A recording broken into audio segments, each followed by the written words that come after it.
Hoy vamos a recordar aquel día con la adaptación que hizo Carlos del tema Kuntu, conocido mundialmente como El Cóndor pasa.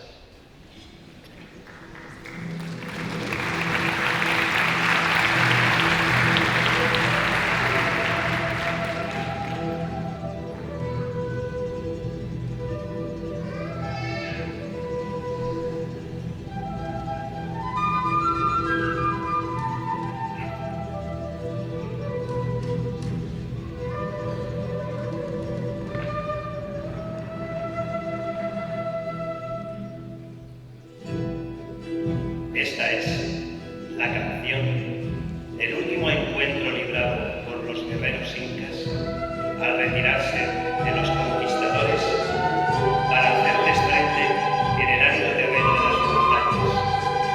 Allí fueron vencidos y capturados. El Inca, que era hijo del sol, no podía morir. Y así surgió la leyenda. Se elevó del campo de batalla en la figura de un augusto cóndor, remontándose en majestuoso vuelo más y más alto hasta desaparecer tras las aspas